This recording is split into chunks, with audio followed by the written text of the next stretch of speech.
बिस्मिल्लाहिर्रहमानिर्रहीम। नाजरीन आदाब। असर टाइम्स की तरफ से सबसे पहले आपको हैप्पी रिपब्लिक डे। नाजरीन, जैसा कि आप जानते हैं कि हम अपने इस प्रोग्राम न्यूज़ एंड व्यूज़ में सिर्फ न्यूज़ नहीं देते बल्कि व्यूज़ भी देते हैं, और बहुत मेहनत करने के बाद हम आप तक अपने एनालिसिस को पहुंचाते हैं और आपसे उम्मीद करते हैं कि जिस तरह से आपने कमेंट्स में आकर हमारी हौसला अफजाई की है और जिस तरह से आपने हमारे चैनल को सब्सक्राइब करना शुरू किया है, उम्मीद करते हैं कि आप आगे भी सब्सक्राइब करते रहेंगे। तो आइए शुरू करते हैं आज की खबरें। आज एक ईरान ने बहुत सख्त वार्निंग दी है और खुलकर कहा है कि याद रखो, अगर हमारे यहाँ की फ़िज़ाई हुदूद को तुम पामाल करोगे या हमारे फ़िज़ाई हुदूद में घुसने की कोशिश करोगे तो हम तुम पर हमला करेंगे। इतना ही नहीं, उन्होंने ये भी कहा कि अगर तुम हमारे ज़मीनी सरहदों को पार करने की कोशिश करोगे तो हम तुम्हारे पैर काट देंगे। और यह भी कहा है कि याद रखना, अगर तुमने हमारे पानी के अंदर दखल देने की कोशिश की, हमारे पानी के इंटरनेशनल हुदूद हैं, अगर तुम उनको वायलेट करोगे तो हम तुमको समंदर के अंदर जवाब देंगे। नाज़रीन, ईरान हवा में भी, ज़मीन पर भी, समंदर में भी जवाब देने के लिए पूरी तरीके से तैयार है।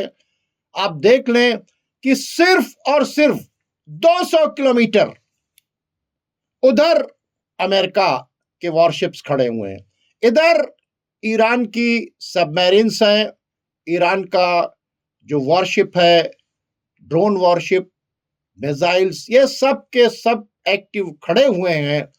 और खलीज फारस नाम के वो मिसाइल्स जिनकी रेंज जो है तकरीबन 400 किलोमीटर है, वो पूरी तरीके से एक्टिव है।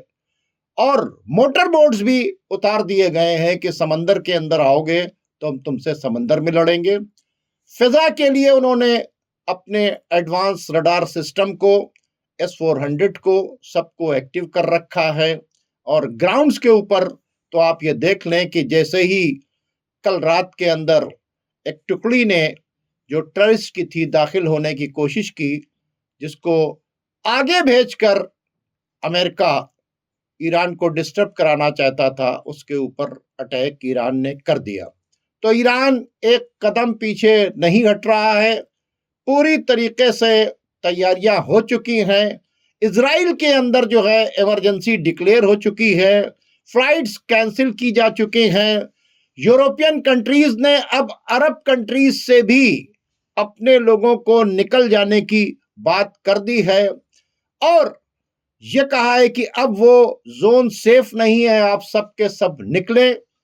और इजराइल को बाकायदा तौर के ऊपर एक वॉर रूम के तौर के ऊपर बना दिया गया है, जहां पर अमेरिकन एक्सपर्ट्स, जनरल्स, कमांडर्स, ये सब वहां के ऊपर पहुंच रहे हैं। अब जंग पूरी तरीके से बढ़ रही है। खौफ इनको इतना ये है कि ईरान की अलर्टनेस जो है वो पूरी पूरी है और वो जंग के अंदर लड़ने के लिए तैयार हैं। अभी एक बहुत बड़ी खबर आई है कि चाइना के अंदर भी तख्ता पलट करने की कोशिश की गई है। तो नाज़रीन, खबरें बहुत सी हैं, इंशाअल्लाह हम आगे एक एक खबर के ऊपर चर्चा करेंगे और जो हालात हाजरा हैं उन पर भी बात करेंगे अपने मेहमान जनाब सैयद सुलेमान अहमद साहब से। वो आज भी हमारे साथ तशरीफ रखते हैं। तो आइए बात करना शुरू करते हैं जनाब सैयद सुलेमान अहमद साहब से। सैयद सुलेमान अहमद साहब, आपका बहुत बहुत खैर मकदम है। आदाब। और बहुत बहुत शुक्रिया आपका कि आप लगातार वक्त दे रहे हैं। जी जी जी। और जो खिदमत कर रहे हैं जी और जो रिसर्च करने के बाद लोगों तक बातें पहुंचा रहे हैं, जी उसके लिए असर टाइम्स की पूरी टीम आपकी शुक्रगुजार है। तो आइए अब अपनी बातों को शुरू करते हैं। जी आप ये देखें कि इतने ज्यादा बेड़े आ जाने के बाद भी अमेरिका को और कितनी मदद की जरूरत है भाई, कि बेड़े पर बेड़े बढ़ते चले जा रहे हैं। दूसरी तरफ ईरान जो है वो खुलकर सीना चौड़ा करके उसके सामने आ गया, और उधर आपका इब्राहिम लिंकन है, इधर ईरान ने अपने पानी के अंदर पूरा इंतजाम कर रखा है, अपनी गन बोट्स भी उतार दी हैं और अपनी सबमरीन्स भी उतार दी है, और वो मिसाइल निकाल ली है जो उन्होंने स्पेशली खलीजे फारस की हिफाजत के लिए कि स्टेट ऑफ हॉर्मुज से हम किसी को नहीं गुजरने देंगे, उसकी प्रैक्टिस भी शुरू कर दी है। दूसरी तरफ अमेरिका जो है वो भी वहां के ऊपर अपनी प्रैक्टिस उसने शुरू कर दी है। इसको आप कैसे देखते हैं? देखिए, पहले हम आ जाते हैं खलीज फारस पे और साथ में रेड सी पे भी अमेरिका का बहुत बड़ा कॉन्स्टिलेशन, बहुत बड़ा बिल्टअप, सेकेंड वर्ल्ड वॉर के बाद इतना बड़ा बिल्टअप हुआ है। एक तरफ तो आप देख लिए कि फिफ्थ फ्लीट बहरीन पे खड़ी रहती है। जब फ्लीट कहते हैं तो एक फ्लीट में एक कैरियर, डिस्ट्रॉयर, सबमरीन से कई शिप रहती है। इब्राहिम लिंकन में भी एक बहुत बड़ा कैरियर है जिसमें 95 जहाज हैं, 3 न्यूक्लियर पावर्ड सबमरीन है, डिस्ट्रॉयर और कई शिप्स हैं। उसके पीछे एक शिप, एक फ्लीट और ले आया, उसके पीछे एक और ले आया, और लाने की तैयारी हो रही है। और इसके अलावा रोजवेल्ट है, जॉर्ज बुश है, थ्रेडर भी आ रहा है, सब घेरते चले जा रहे हैं। और इतना होने के बावजूद भी ये ईरानी मिसाइल का खौफ ऐसा है कि बार बार ये इब्राहिम लिंकन जो जिसके बारे में, ताकत के बारे में इतना बताया जाता है कि 95 जहाज हैं, अभी उस पे एक न्यूक्लियर सबमरीन और भेजी है जिसपे करीब 450 मिसाइल लॉन्चर्स हैं। वो करेगा, टॉमहॉक मिसाइल लॉन्चर्स हैं, गाइडेड मिसाइल रहते हैं। तीन सबमरीन्स पहले से थे, दो डिस्ट्रॉयर थे, कई शिप थे, एक और भेज रहा है। उसके बावजूद भी ये बार बार अपना ट्रांसपॉन्डर बंद कर देता है, छुपने की कोशिश करता है। लेकिन फिर भी ईरान ने इनका फोटो लेके डाल दिया। ईरान ने फोटो लेके डाल दिया और कहा कि अगर जो है वो हमें डिस्टर्ब किया और हमें लगा तो हम तुम्हें डुबो सकते हैं। ये फोटो लेके डालना जो था ईरान का, कि हम तुमको वॉच कर रहे हैं, हमारी निगाहें लगी हैं, तुम जो छुपने की कोशिश कर रहे हो तुम छुप नहीं पा रहे हो, हम तुम्हें देख रहे हैं, तुम छुप नहीं पा रहे हो। तो ये सब देखा तो अमेरिका ने कहा और जहाज मंगवा दिए। ब्रिटेन की भी फ्लीट आ रही है, फ्रांस की भी, सब सारी चीज सारे पूरे लगे हुए हैं। दूसरी तरफ ये तो समुंदर की बात हो गई।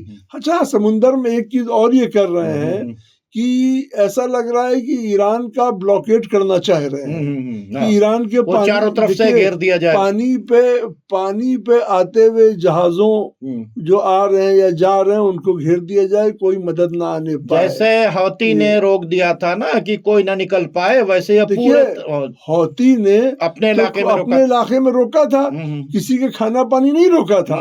भाई तुम फिलिस्तीन के लोगों को मार रहे हो, मारने जा रहे हो, इजराइल को जाने वाले, इजराइल को जाने वाले, तुम फिलिस्तीन के लोगों को मार रहे हो, तुम हमारे दरवाजे से नहीं जाओगे। बिल्कुल सही, हौती मार रहा था। सही। तुम अपने लिए क्या खाना लेके कहीं से जा रहे हो, उससे नहीं था। ये ईरान का टोटल ब्लॉकेट चाहते हैं। ब्लॉकेट और ईरान ने भी अपनी पूरी तैयारी की है। उसके जो कैरियर्स हैं, जो कि ड्रोन कैरियर्स हैं, वॉरशिप्स हैं, गनबोट्स हैं और सबमरीन्स है, लॉन्च निकाल दिया है उसने। साथ में ईरान में जो ये खलीज फारस में जो पानी है, कहीं पे छिछला पानी है, कहीं पे गहरा पानी है। तो दोनों की सबमरीन्स है अलग तरह की निकाल दिया है। और टारपीडो से भी मार सकता है, मिसाइल से भी मार सकता है, ड्रोन से भी अटैक करेंगे, ड्रोन से भी कर सकता है। और ड्रोन जो ईरान के जो सर्वाइलेंस ड्रोन हैं वो उड़ भी रहे हैं। ये फोटो भी जो ली थी ये गालबन ड्रोन की समझ में आती है। इससे पहले भी ये क्या नाम है, ईरान ने जब ये जा रहा था अब्राहम लिंकन तो उसका फोटो लेकर उनको बता दिया था अपने ड्रोन से कि हम तुमको मॉनिटर, इससे पहले की बातचीत है अभी की बात जी। और इसके अलावा कहा है कि 100 मिसाइल लगातार हमारी टारगेटेड हैं, हम इन बेड़ों को हम डुबो देंगे। तो ईरान ये बता रहा है कि तो वो डरा नहीं है, और दूसरी चीज ये है कि देखिए ये जो ब्लॉकेड है, ब्लॉकेड्स की बड़ी पुरानी हिस्ट्री है। जालिम हमेशा मजलूमों का खाना पानी बंद करने की हिस्ट्री बहुत पुरानी है, आप वो सब जानते हैं। मतलब यजीदी मिशन पर काम हो रहा है कि खाना पानी रखो, भूखा रखो। देखिए फिलिस्तीन में भी मक्का में भी ब्लॉकेड किया गया, करबला में भी किया गया ब्लॉकेड, ये बार बार फिलिस्तीन में भी हो चुका है और यहाँ पे अभी भी फिलिस्तीन में है। ब्लॉकेड की पूरी तारीख है, जी। जालिमों की ब्लॉकेड की पूरी तारीख। दूसरी तरफ इजराइल ने भी तैयारियां बहुत जोर की हैं। सारे अंडरग्राउंड बंकर्स को एक्टिवेट कर दिया गया। एक्टिवेट करने से मतलब है कि उनमें सारी फैसिलिटीज की, और बंकर में हॉस्पिटल भी बना दिए गए हैं। जी। बंकर में हॉस्पिटल भी बना दिए गए हैं। लोगों को पहले से वहां ट्रेन नहीं है छुपने के, और इजराइल भी कह रहा है कि अगर अमेरिका देर करेगा तो हम अटैक करेंगे। अटैक की भी पूरी तैयारी है। 300 से ज्यादा वॉर प्लेन्स इजराइल में है, सर्वाइलेंस प्लेन इजराइल के उड़ रहे हैं, और करीब 600-700 प्लेन जो है यहाँ पे जमा हो गए हैं, जॉर्डन में जमा हो गए हैं, बहरीन में और यूएई में ब्रिटिश प्लेन्स भी आ गए हैं।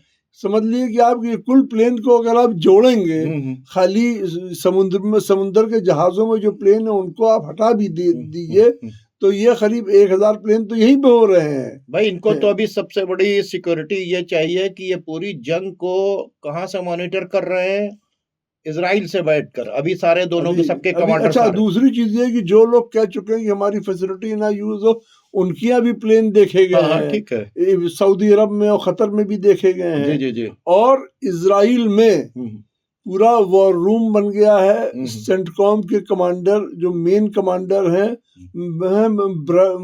ब्रैड कूपर, वो आ गए हैं। उन्होंने आईडीएफ के जो लोग हैं उनके साथ लगातार बातें चल रही हैं। आईडीएफ के कोर कमांडर्स और सेंटकॉम के कोर कमांडर्स की मीटिंग्स चल रही है, और जॉर्डन में वॉर स्ट्रेटेजी डिस्कस कर रही है। वो जॉर्डन में सारी सबको देखा, और साथ में सीरिया भी गए।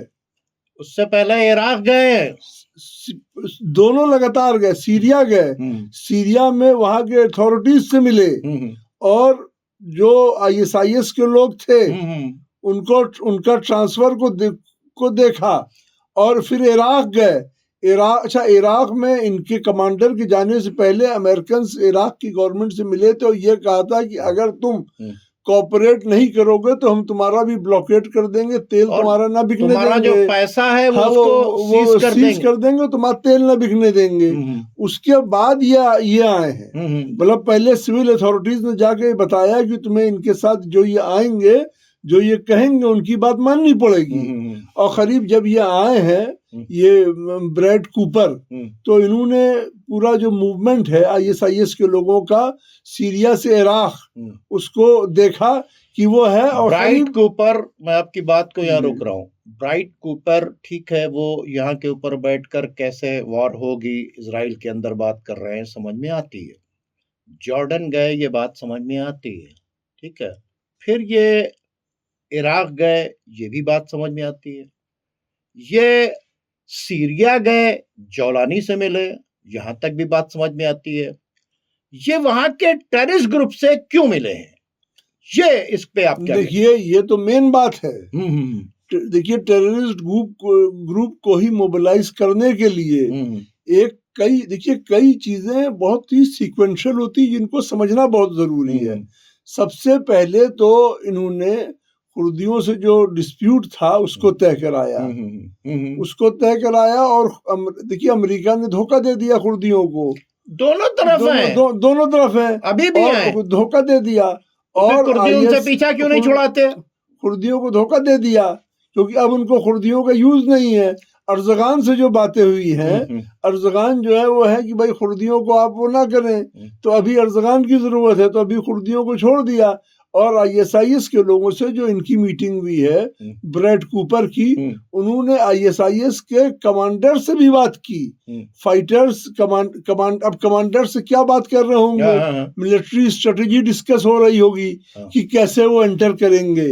मतलब शिफ्टिंग भी करा रहे हैं। सेंटकॉम की रिपोर्ट आ चुकी कि 7,000 लोगों को हम शिफ्ट, आखिर ये जाकर सीरिया में जौलानी से मिलने के बाद टेररिस्ट ऑर्गेनाइजेशंस के हेड से मिल रहे हैं, वहां से उससे पहले आईसिस के लोग जो हैं वहां ट्रांसफर भी हो रहे हैं, तो ये तो बड़ा खतरनाक साइन है। अच्छा हाँ, इराक में ईरान इराक बॉर्डर पे भी गए कि ये इनको कहाँ से मतलब कहाँ किस रास्ते से जाएंगे, कैसे जाएंगे, जैसे एक एक देखिए मिलिट्री में एक एक चीज देखी ही जाती है। नाज़रीन, ये बहुत ही इंपॉर्टेंट बात कर रहे हैं सुलेमान साहब, क्योंकि अमेरिका का अगर आप या इन लोगों का रोल देखिए तो ये अपनी तो जान बचाते हैं।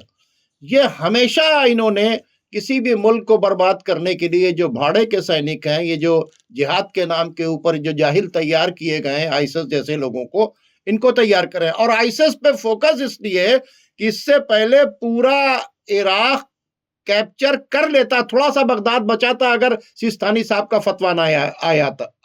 अगर सिस्तानी साहब का फतवा ना आया होता और इराक के लोग आर्म्स अम्नेशन ना उठा लेते, तो ये क्या नाम है आईसिस के लोग इराक के ऊपर कब्जा कर रहे। आज जैसा कि आप बता रहे हैं कि वो वहां से आ रहा है टेररिस्ट से मिलकर, और सेंटकॉम की भी रिपोर्ट, इसके मतलब टेररिस्ट की पूरी फौज को सीरिया से इराक मुंतकिल करने की तैयारी।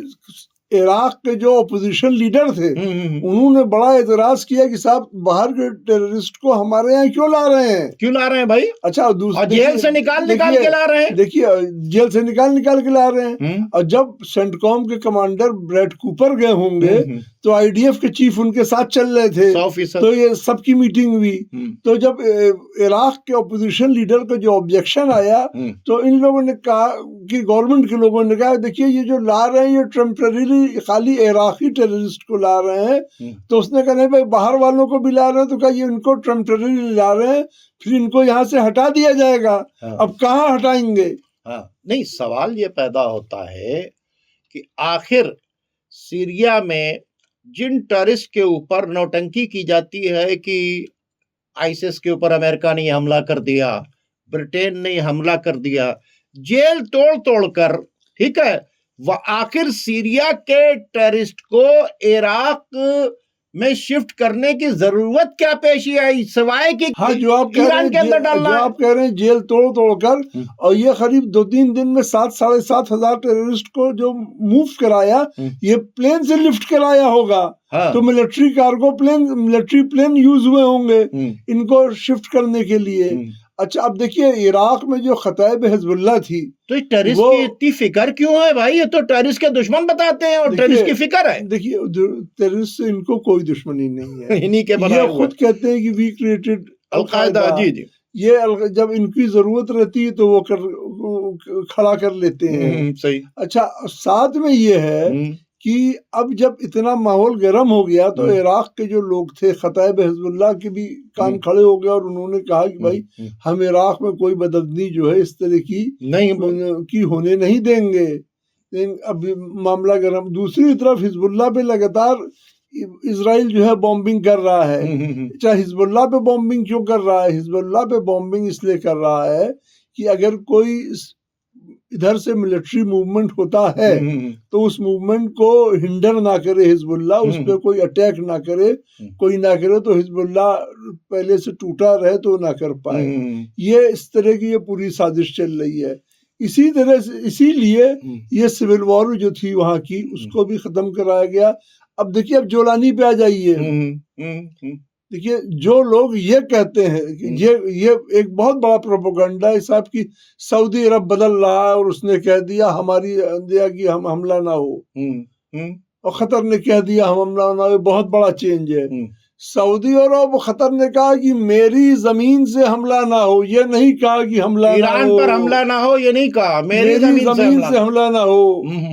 दूसरी चीज है कि सऊदी अरब का प्रिंस सुल्तान एयरबेस जहां पे सऊदी अरब का एयरबोर्न वार्निंग सिस्टम है, जो अवॉक्स प्लेन जो अमेरिका ने दिए थे, जो फिजाई सर्वाइलेंस करता है, साथ में वो फिजा से जमीनी मूवमेंट को भी देखता है, क्योंकि जब फिजा से कैमरे देखेंगे जमीन को भी देखेंगे, तो वो वहीं से कंट्रोल हो रहा है। वहां प्लेन आने की भी खबर है। ये बात और है कि इन प्लेनों को फाइनली जो है वो जॉर्डन या साइप्रस या कहाँ शिफ्ट कर दें, लेकिन अभी प्लेन आए तो हैं। तो ये अच्छा, दूसरी चीज ये है, ISS पे आ जाइए, जो जोलानी को सऊदी अरब ने अपने यहाँ बुला के ट्रम्प से मिलवाया, बिल्कुल सही, और साथ में सीरिया के एम्प्लॉइज की तनख्वाह, सरकारी एम्प्लॉइज की तनख्वाह, फौज की तनख्वाह सऊदी अरब और कतर दे रहा है। सऊदी अरब और कतर दे रहा है, नहीं, दो मुल्क खाली, जी। सऊदी अरब और फ्रांस तो लिबनान की तनख्वाह दे रहे हैं। जी। हाँ, सऊदी अरब, फ्रांस, लिबनान की तनख्वाह दे रहे हैं। और सऊदी अरब और कतर जो है, ये सीरिया के सरकारी एम्प्लॉइज की, इंक्लूडिंग फौजी जो टेररिस्ट वहां जो फौज में है इंडक्ट कर लिए गए, उनकी तनख्वाह दे रहे हैं।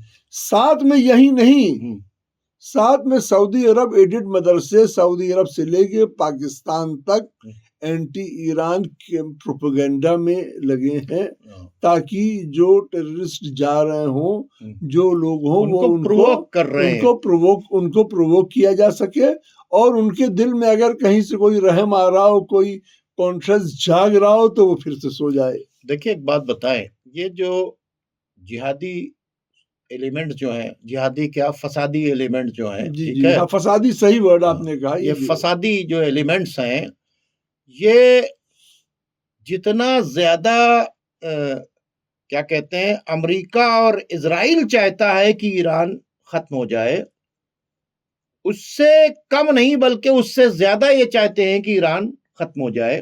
क्योंकि पाकिस्तान के सड़कों के ऊपर जिस तरह से इन्होंने लाखों की तादाद के अंदर प्रोटेस्ट किया और कहा ईरान जल रहा है, हम देख रहे हैं, और जिस तरह से हम तमाम लोग सोशल मीडिया के ऊपर देख रहे हैं कि कैसे प्रोवोक कर रहे हैं और कैसी कैसी पोस्ट आ रही है, इससे यह पता चलता है कि ये पूरी तैयारी जो है पाकिस्तान से लेकर सीरिया तक, जो हम लोग बार बार कह रहे हैं कि ईरान के अंदर ये टेररिस्ट को इन्फिल्ट्रेट करेंगे, क्योंकि ये अपनी जान बचाना चाहते हैं।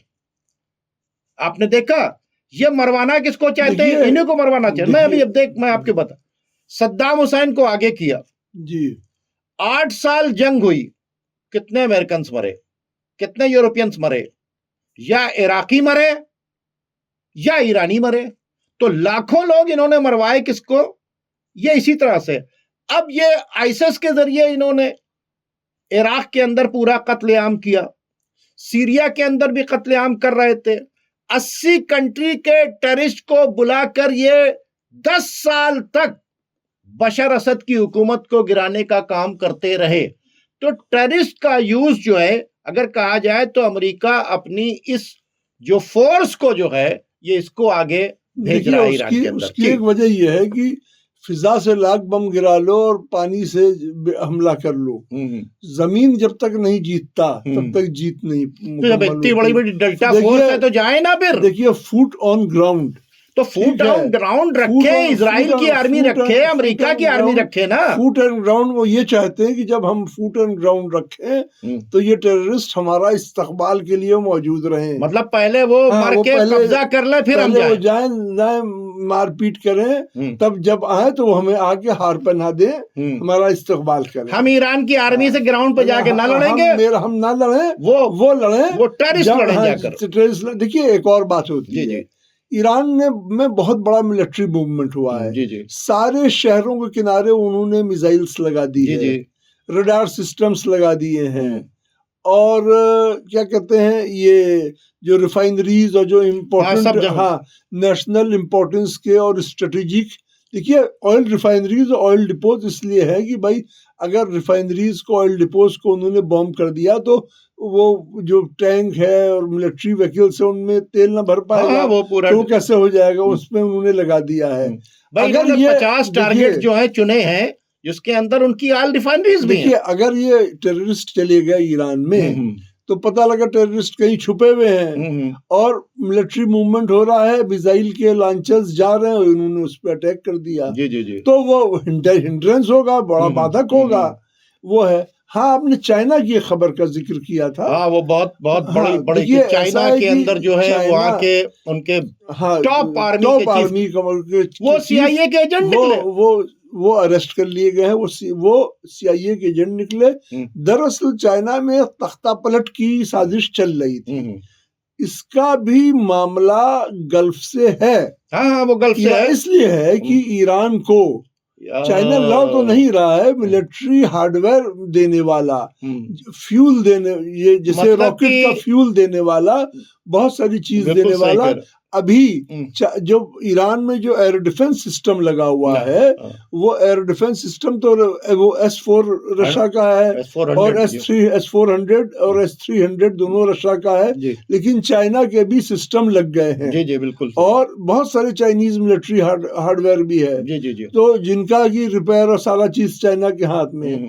इसके अलावा जो अमेरिका, वो जहाज जिसके ऊपर अमेरिका को सबसे बड़ा नाज था, स्टेल्थ था, जो चोर जिसे चोरी के ऊपर नाज है उनको, चोरों के ऊपर नाज है, स्टेल्थ बॉम्बर जो दिखाई ना पड़ेगा।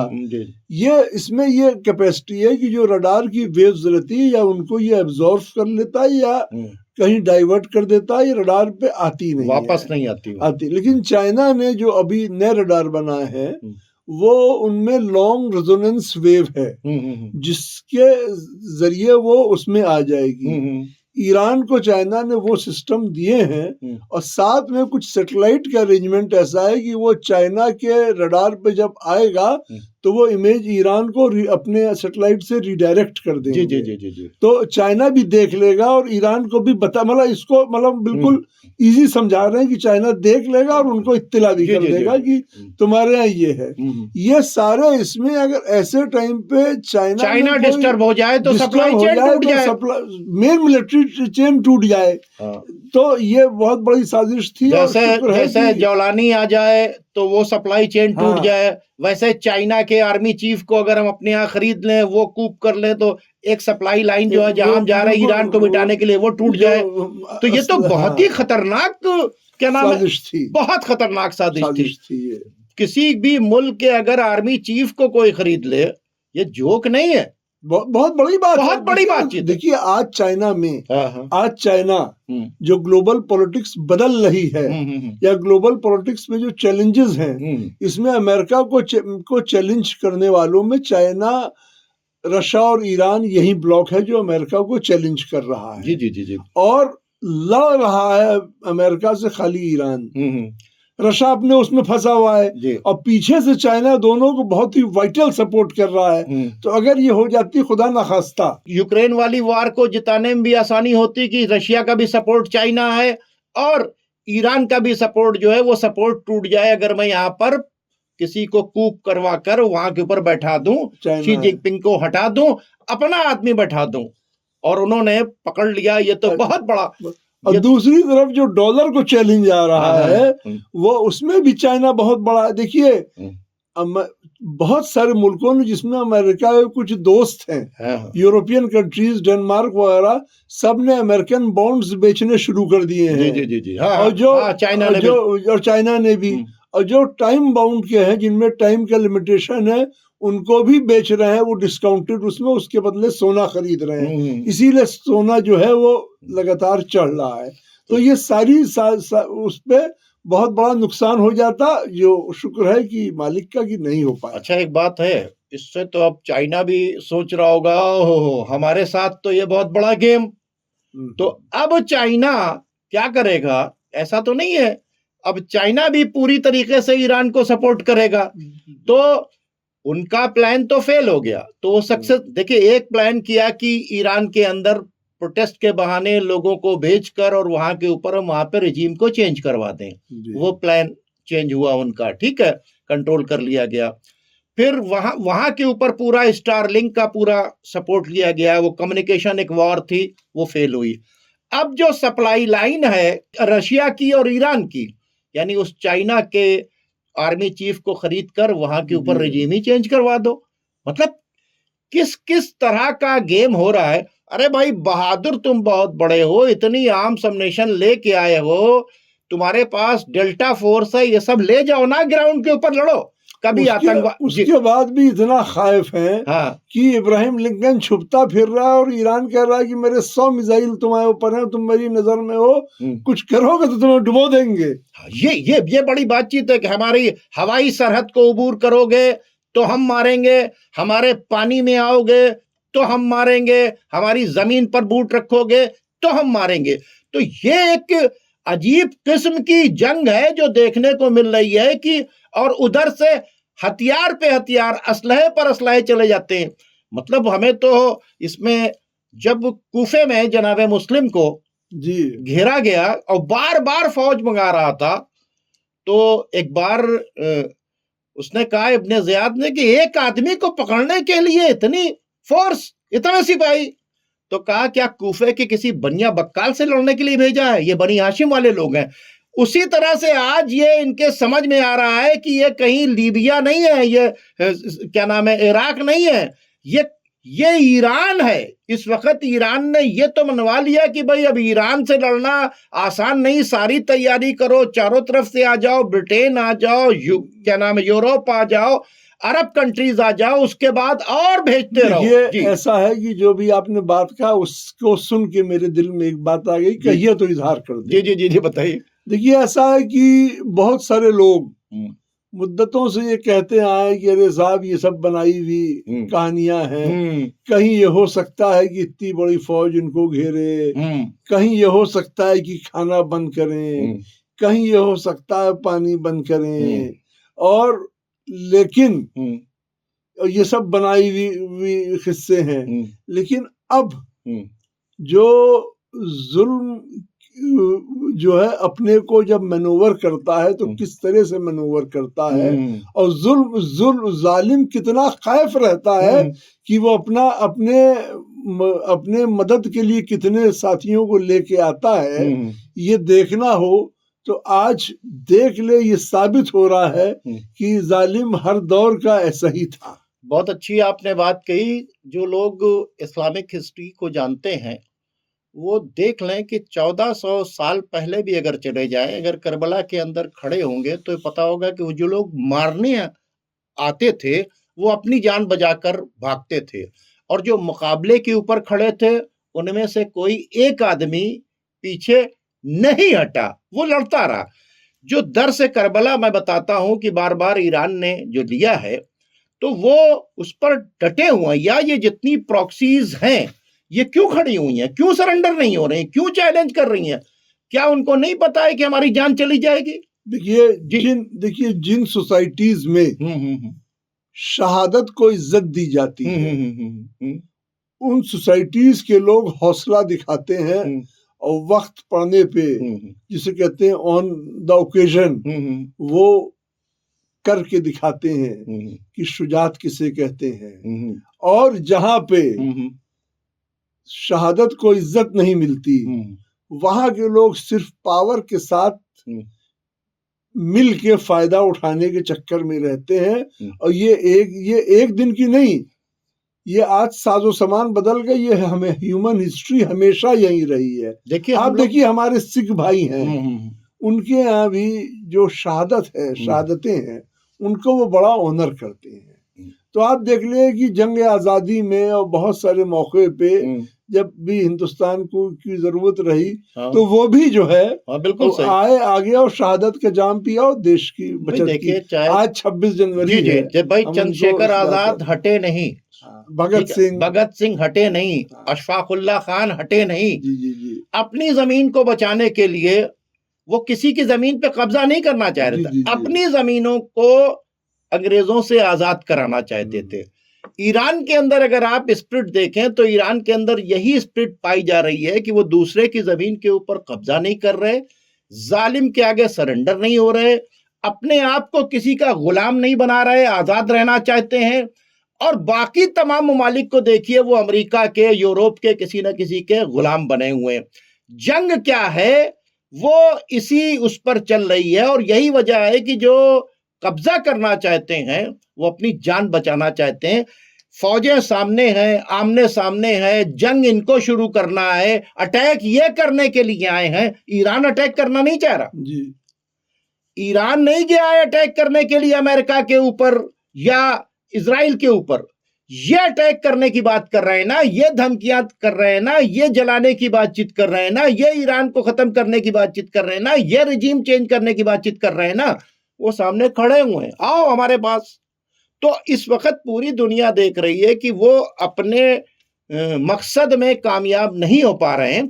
बहरहाल इस वक्त की जो हालात हैं वो बहुत ही खराब हैं, बहुत ही खराब हैं, और अमेरिका के अंदर भी इनका विरोध हो रहा है।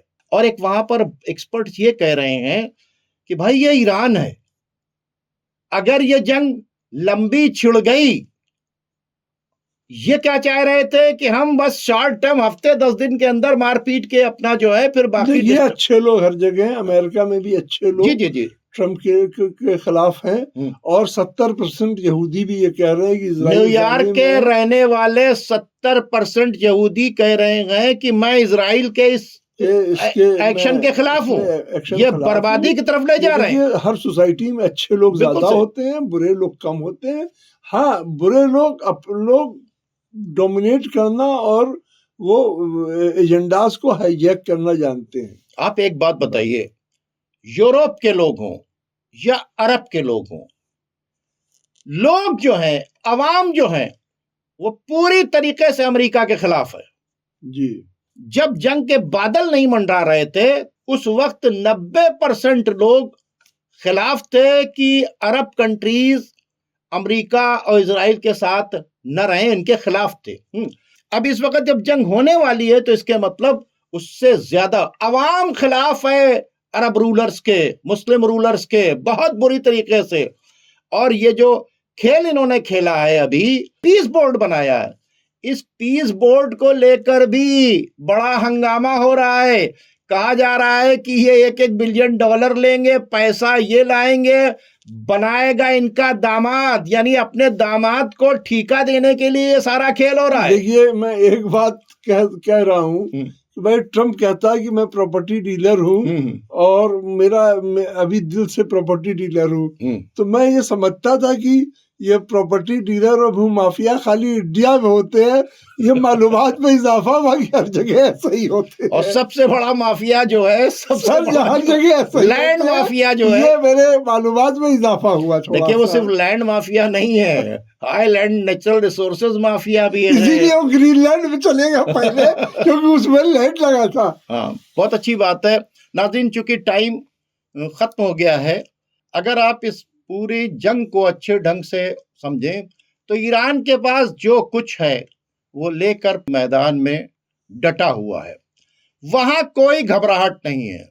घबराहट है तो उन अरब रूलर्स के बीच में कि कहीं हमारे यहाँ मिसाइल्स आके न गिर जाएं, कहीं स्टेट ऑफ हॉर्मुज के बंद हो जाने से कहीं तेल के रेट ना हो जाए। तो वो ये इस इंटरेस्ट में जो बयानात आपको दिख रहे हैं कि ईरान के इंटरेस्ट में बयानात नहीं दे रहे, ये अपने इंटरेस्ट में बयानात दे रहे हैं कि हमारा मुल्क सेफ रहे, हम जिंदा रहें, हमारी कुर्सी बची रहे।